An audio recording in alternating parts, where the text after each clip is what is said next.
Hello, everyone, and welcome. Today, we are going to be talking about Krashen's theories of second language acquisition, and there are five main hypotheses. The acquisition learning hypothesis, then we have the monitor hypothesis, the natural order hypothesis, the input hypothesis, and the effective filter hypothesis. The design and procedures in the natural approach are based on these five hypotheses. So let's get going. First, let's see what the natural approach is. Well, the natural approach is it combines L2 or acquisition, the L2 acquisition theory, that is to say second language or foreign language acquisition theory, and curriculum development. And when do we have the natural approach? When is it executed? It is executed during the learning process, and it focuses on spoken production, so on rather than grammatical knowledge or proficiency. So it focuses on competency rather than on proficiency. Let's take a look at the history. So before we jump into the meat and bones of this presentation, Stephen Krashen and Tracy Terrell developed the natural approach in the early 80s, Krashen and Terrell, based on Krashen's five theories of second language acquisition. So what they say is language acquisition does not require extensive use of conscious grammatical rules and does not require tedious drill, something that we've known that some theories of language learning are guilty of. Acquisition requires meaningful interaction in the target language, natural communication, in which speakers are concerned not with the form of their utterances, but with the messages they are conveying and understanding. Sounds familiar? Well, CLT, community language teaching, is very much like this. So the theory of language, reflecting the cognitive psychology and humanistic approach prominent in the field of education at that time, Krashen's five theories on second language acquisition shifted the culture of the language classroom 180 degrees and brought a sense of community to the students by their sharing of the experience of learning the same language together. So, as you can see, this was something that hadn't been done before that time. Something so CLT hadn't existed before Krashen, or such learning theories were really not popular. We had the grammar translation method that focused on just translating foreign language text into the first language, and being fluent in another language was not really considered as a priority in language teaching. Now, let's take a look at the acquisition learning hypothesis and the differences between the two, between acquisition and learning. As Richards and Rogers report, language acquisition is an unconscious process developed through using language meaningfully. So in meaningful interactions between people, including in the classroom, but especially outside the classroom, and is different from language learning, consciously learning or discovering rules about a language. And language acquisition is the only way competence in a second language can develop. Or I would also add to this performance. So competence is the ability, and performance is what you show you can do. So this acquisition-focused approach sees cumulative competence progressing through three stages: oral comprehension, that is when you listen and you understand what is being said. So that is the first step in this acquisition in the acquisition of language. Then think of babies and infants. Then B, early speech production, infants, 1-year-olds, 2-year-olds. And then we have speech activities, all fostering natural language acquisition, much as a child would learn his or her native tongue. Following an initial silent period, comprehension should precede production in speech, as the latter should be allowed to emerge in natural stages or progression. So the silent period is when the child actually understands the commands, and instructions and what the parents are saying, or the student understands the teacher, but is unable to produce any meaningful speech. That's the silent period. Some further distinctions between the acquisition and learning. According to Krashen, these are two independent systems of second language performance, the acquired system and the learned system. Let's take a look at them. So acquisition, looking through the acquisition lens, it is a product of subconscious processes, very similar to the process children undergo, processes that children undergo when they acquire their first language. It needs natural communication in the target language. Informal situations depends on attitude and uses grammatical feel. So it is, as you can see, acquisition is very much in line with the dogme approach, contemporary dogme approach, and task-based learning or project-based learning. Informal situations, you will recognize role plays and situational language learning. So there are a lot of approaches to language learning that were the result of these acquisition Krashen's 5 hypotheses. On the other hand, we have learning, a product of formal learning.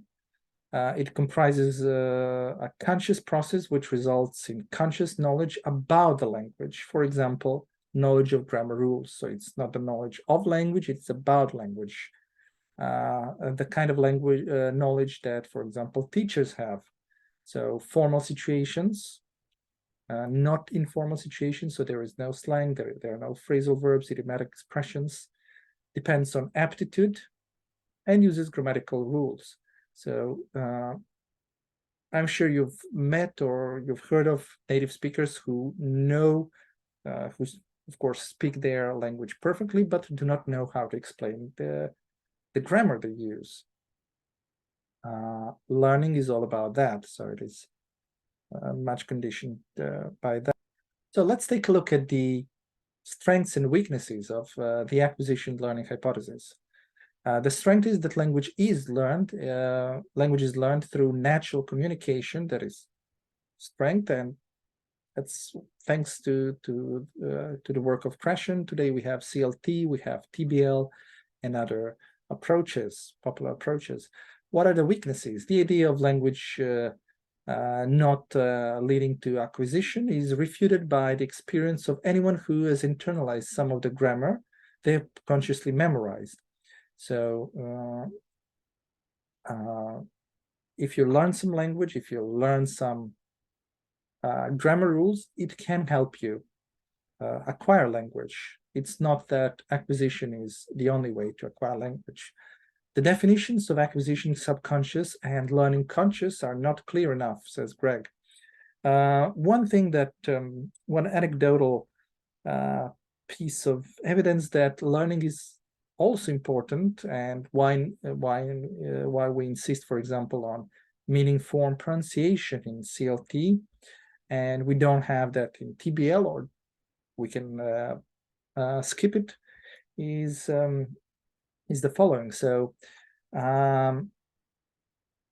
it's been anecdotally confirmed that people who've learned language, let's say Portuguese, in school, as a second or foreign language in school, and they learned it the old-fashioned way by memorizing grammar rules.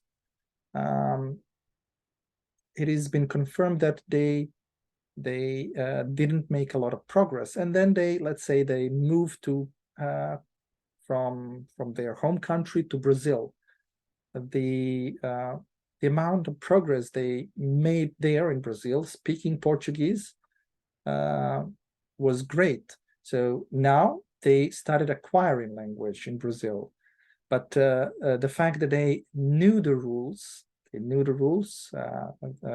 those learns consciously memorized rules, helped them to acquire the language much more quickly compared to somebody else who didn't know the rules. Now, on to the second hypothesis, the monitor hypothesis. It explains the relationship between acquisition and learning. The acquisition is the utterance initiator, while the learning system performs the role of the monitor or the editor. What does this actually mean? So let's take a look at this graph. We have the acquired competence. So it is, let's say, the knowledge that we have of language, and we have learned competence, the knowledge we have about language, that's the monitor. So we are speaking, and as we are saying something based on thanks to our acquired competence, we make a mistake, a language mistake. Our monitor picks up on that and allows us to correct ourselves. The monitor is only able to do that, Krashen argues, after the fact. So only after we've made a mistake will it be able to correct the mistake. So that's why we have, for example, false starts that native speakers and non-native speakers use. Three specific conditions are time, focus on form, and knowing the rule. So if we don't know the rule, we cannot correct ourselves. And of course, it's focused on form, on grammatical form and functional language as well. Of course, individual variation in monitor use. Some people use it more, some people use it less. It is individual and it is not sure why that is. Monitor over users are learners who attempt monitor all the time. What happens here is that they lose on fluency and they gain in accuracy, but lose on fluency and the complexity of their language. Monitor under users are learners who prefer not to use their conscious knowledge. So they tend to be very fluent, but they also tend to make a higher number of language mistakes. Optimal monitor users are learners who use the monitor appropriately. And according to Krashen, the role of the monitor is or should be minor. So that would be the optimal monitor user. What are some of the weaknesses of the hypothesis? Well, there is no clear evidence to show us monitor use. We are not able to determine the language that has been produced by the learner system and the acquired system. And knowing a language rule does not mean one will be able to use it in communicative interactions. So we have discouraged, speech is halting, focus more on accuracy, just like I've mentioned before. So what's the application of the monitor hypothesis in second language learning and teaching? Well, the application or the aim, the objective of this hypothesis is to produce optimal monitor users.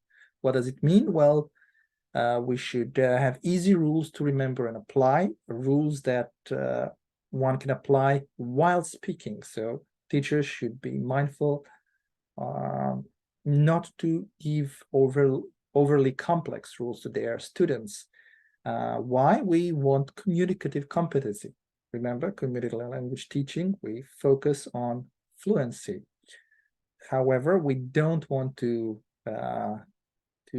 forget about accuracy altogether. So accuracy is also important because ultimately grammar has meaning. Now, on to the third of the five of Krashen's hypotheses, the natural order hypothesis. So by referring to several prior research findings by Brown, Duley, and Burt, Krashen said that grammatical, and some others, Krashen said that grammatical morphemes seem to be acquired in natural order. Some structures are acquired early and some later. Natural order is found in both language acquisition by children and adults alike.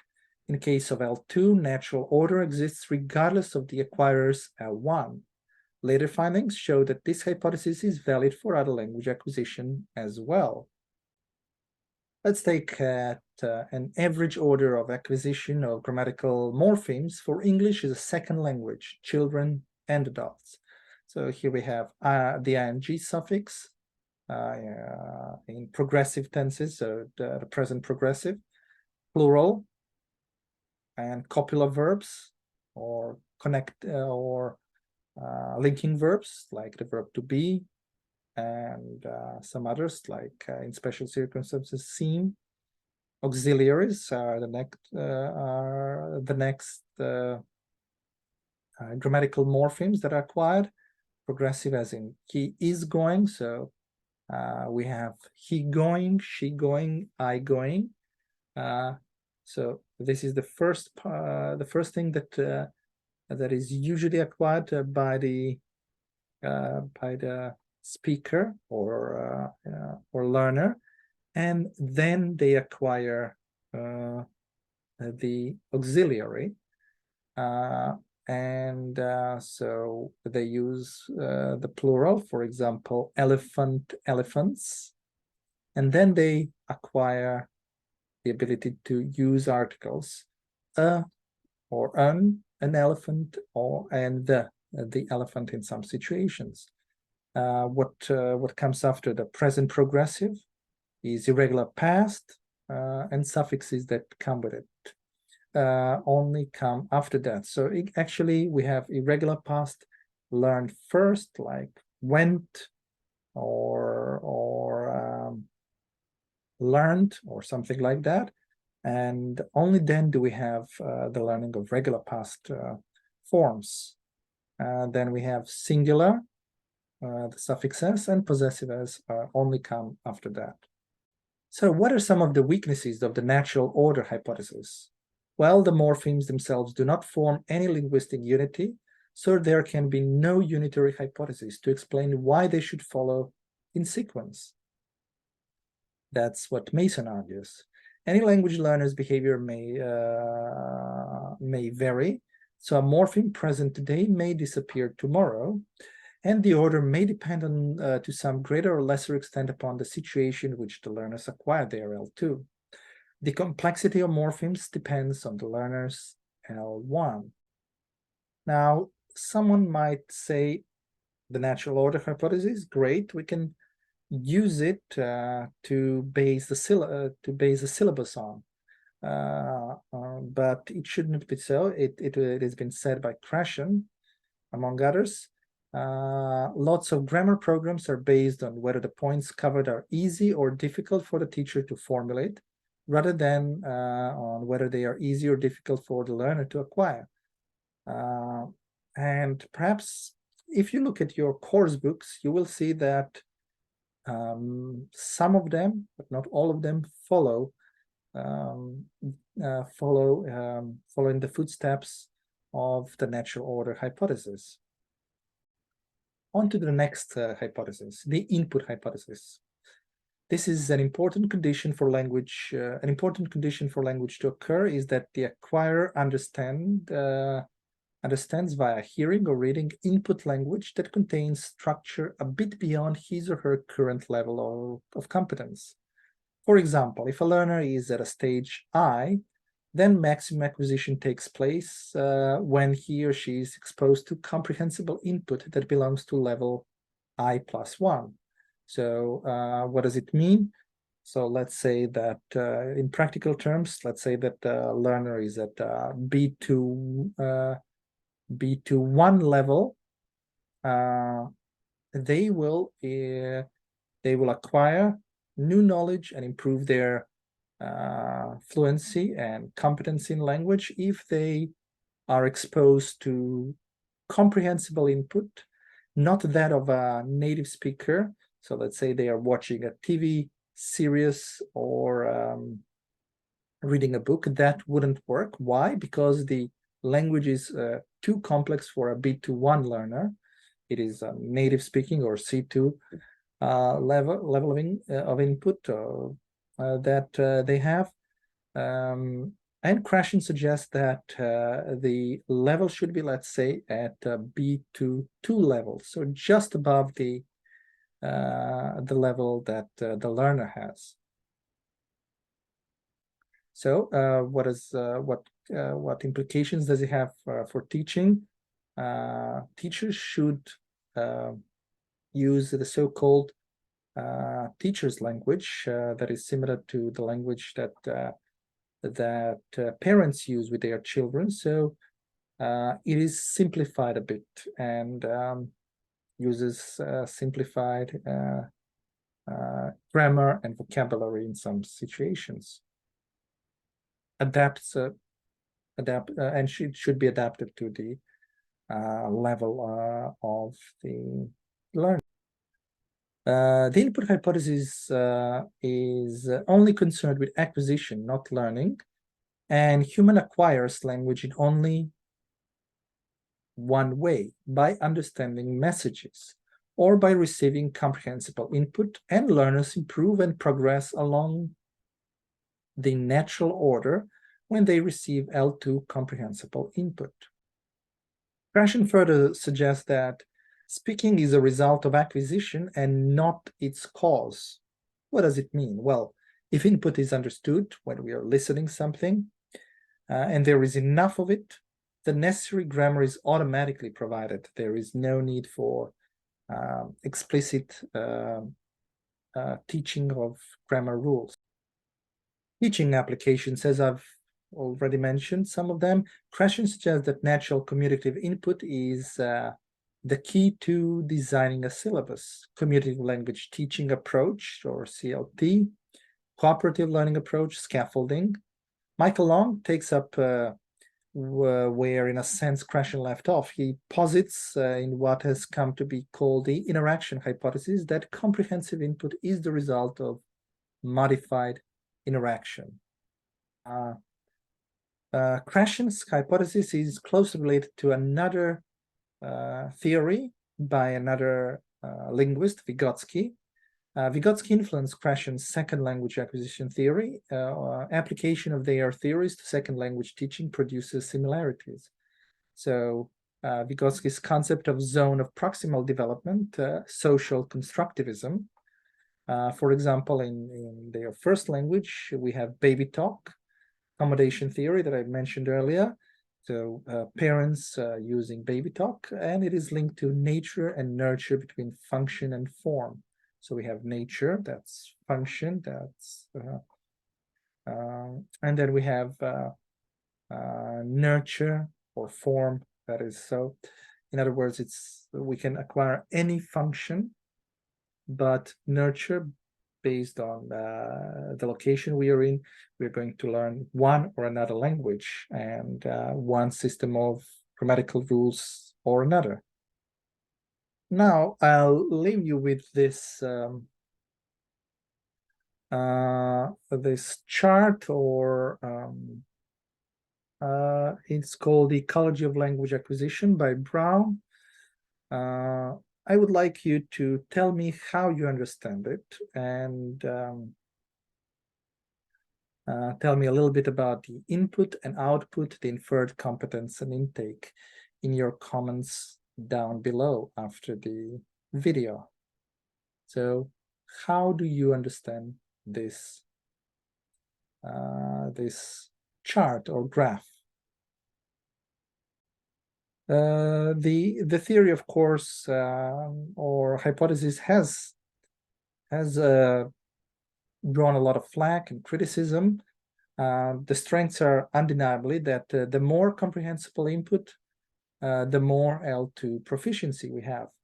Teaching methods are dependent on comprehensible input, so that's for damn sure. Those are the strengths of this hypothesis. What is controversial about it is, since not all of the learners can be at the same level of linguistic competence at the same time, we are unable to define the level of I and I+1. So in mixed ability classes, it's very difficult for the teacher, for example, to be at that I+1 level all the time. If you have a B2-1 learner and a B2-2 learner, what is the I+1 level that teachers should adopt when addressing the learners? And then we have grammar generalization, making errors. That's another controversy. On to the final fifth hypothesis, the affective filter hypothesis. Learners' feeling or attitude as an adjustable filter that freely pass, impedes, or block input necessary to acquisition. Three kinds of affective or attitudinal variables related to SLA, second language acquisition. We have motivation, self-confidence, and anxiety. In other words, what does it mean? Well, if the learner is motivated, very motivated, and if their self-confidence is very high and they are not nervous or anxious, they will learn faster than if it was otherwise. So there will be no blocks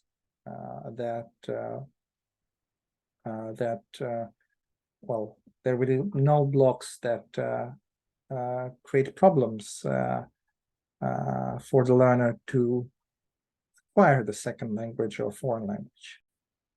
So these learners are better equipped for success in SLA, learners with a high affective filter, low self-esteem, and a high level of anxiety. And they form a mental block. When the filter is high, it blocks language acquisition. So it is the opposite. The low affective filter is desirable. So there are no filters. It is what is desirable. You will see that the character of a person, their personality plays a significant role in this hypothesis. So if a person is outgoing, talkative, positive, and wants to, and naturally self-confident, and talkative, of course, I mentioned that, they will naturally have a propensity to learn languages faster than somebody who is not like that. What are the strengths of the affective filter hypothesis? Well, teachers try to reduce learners' negative feelings. This is what we know works in the language classroom, and we should apply it. Also, learners can have higher competence when they receive comprehensible input in low stress condition. So we should create spaces. So classrooms should be low stress conditions with a lot of positive energy, motivation, and understanding for learners' fears. Like Brown and Spada also talk about some other strengths of the affective filter hypothesis. A learner who is tense, angry, anxious, or bored will screen out input. So in other words, it will make it unavailable for acquisition. They will learn nothing, in other words, during the lesson. And depending on the learner's state of mind or disposition, the filter limits what is noticed and what is acquired. So it is not what the teacher teaches, but rather what the learner wants to learn. The filter will be up or operating when the learner is stressed, self-conscious, or unmotivated. It will be down when the learner is relaxed or motivated. When a learner is relaxed and motivated, when they care about what is being taught, when they care about the content, when they care about what is being discussed. What are some weaknesses of the affective filter hypothesis? Well, sheltered classroom environment versus real-world environment. The stress of everyday life and communication are not an uncontrollable variable. So what it means is that, yes, in the classroom environment, a learner can be more fluent, show more fluency, whereas when they are out in the real world, they can struggle. So they might start asking questions like, why is it that I don't seem to be able to communicate the way the way I want, for example, with my colleagues or business partners or other people in the real world, when I can do that in the classroom with my teacher and other students. Some implications for language teaching. Well, students' activities should be based on meaningful communication rather than on form. That's for them, sure. Input should be interesting and student needs based. Input should contribute to a relaxed classroom atmosphere.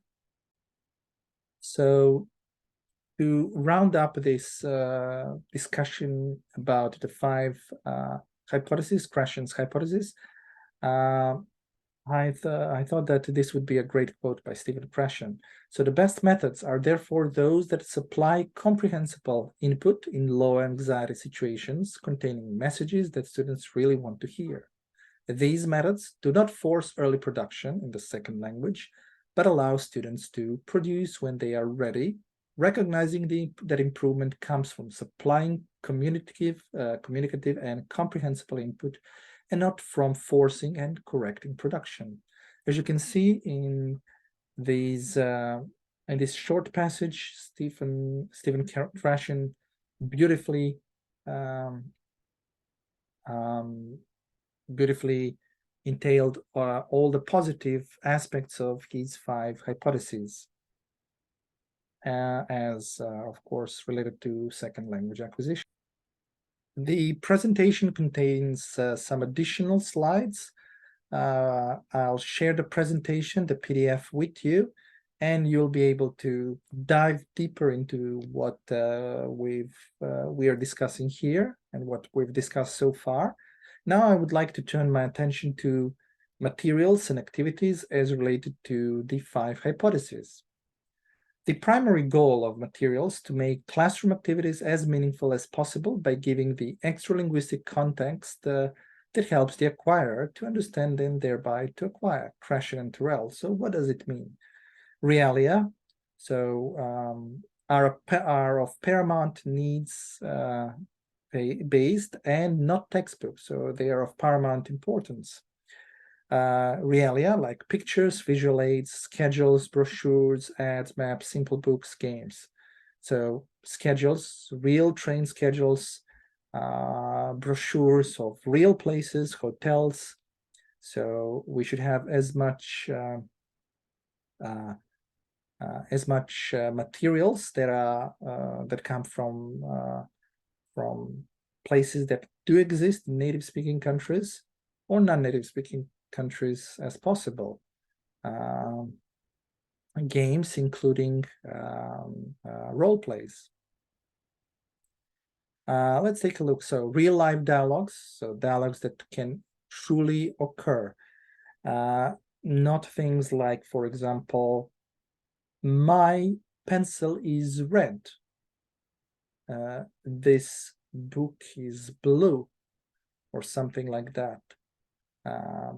Rather than doing something like that, we should use the words such as red and pencil in some other contexts, which they could be used more appropriately. Then, number 2, pair working of use with personal information, so situations. And we should personalize personal charts and tables, something that is relevant to the student, something that will motivate them to engage. Preference ranking, opinion polls give opinions. So we show the learner that we care about what they think about something. Giving personal information about social networking.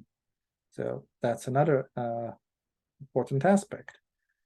We should have as much of this as possible in our materials. Role play, imagination, user.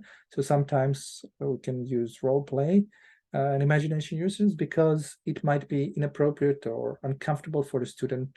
Remember the effective filter hypothesis, for the student to to act as themselves in a role play. Problem-solving activities. Who doesn't like puzzles and games that are similar to that? Games and songs, content activities such as academic subject matter or situational activities.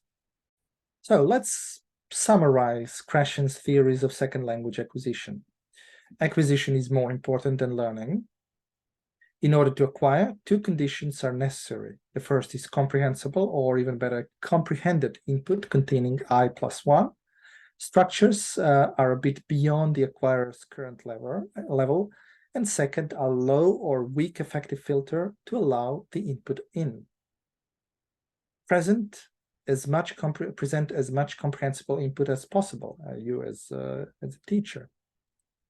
Things that help comprehension are student needs-based, such as PICS, realia, exposure to wider lexicon and vocabulary.